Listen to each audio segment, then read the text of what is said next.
Hi, my name is Sarah. I'm 28 years old, and this is my space.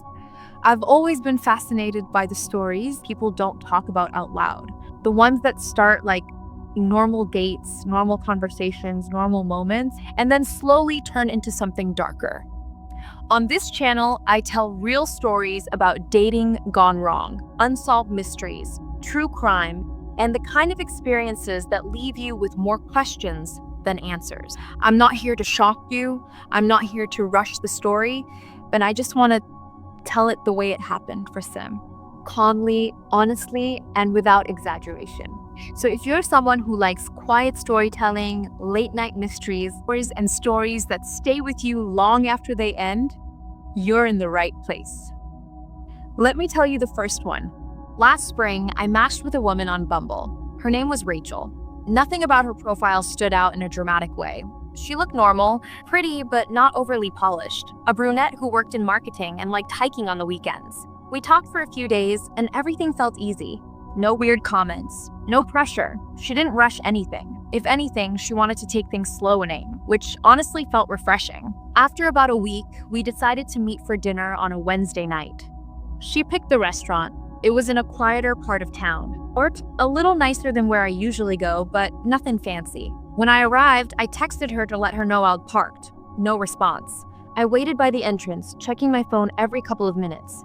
10 minutes passed, then 20. I assumed she might be stuck in traffic. So I texted again, letting her know I was standing by the hostess stand. At that point, I started to feel awkward, like I was getting stood up.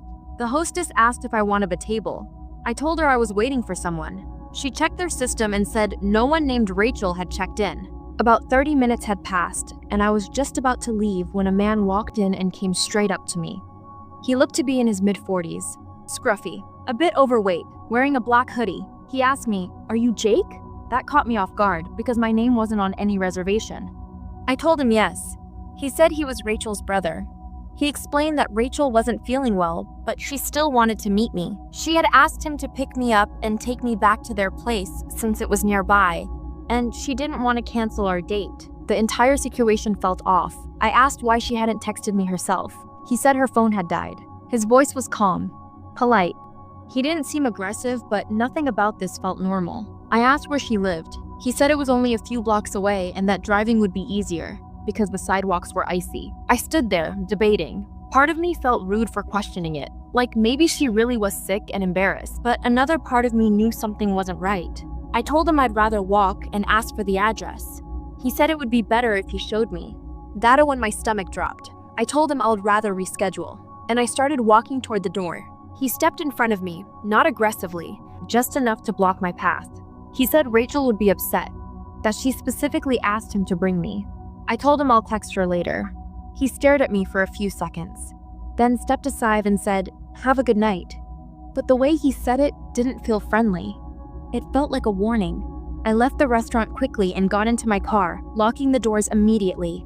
As I pulled out of the parking lot, I saw him standing outside, watching me.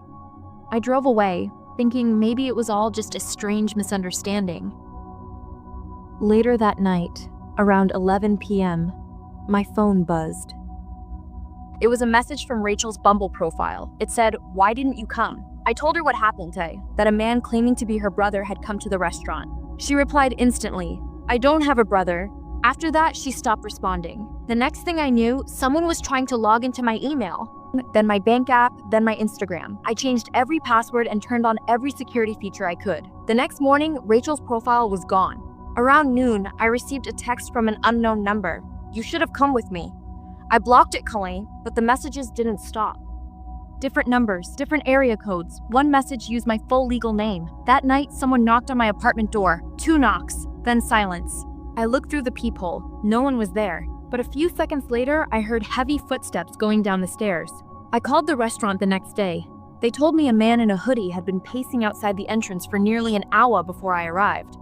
That's when I realized he wasn't there by accident. A week later, I found a folded piece of paper under the handle of the dumpster behind my apartment building. It had my name on it. Inside was a printed photo of me standing in the restaurant lobby that night, looking down at my phone. The photo was taken from outside the window. On the back, there was only one word, "You." I've never been back on a dating app since. Because whoever I met that night was never Rachel's brother. Rachel never existed. Someone created her profile from scratch. Someone expected me to leave that restaurant with them. And I still don't know who he was. The only reason I didn't disappear that night is because I trusted my gut at the very last second.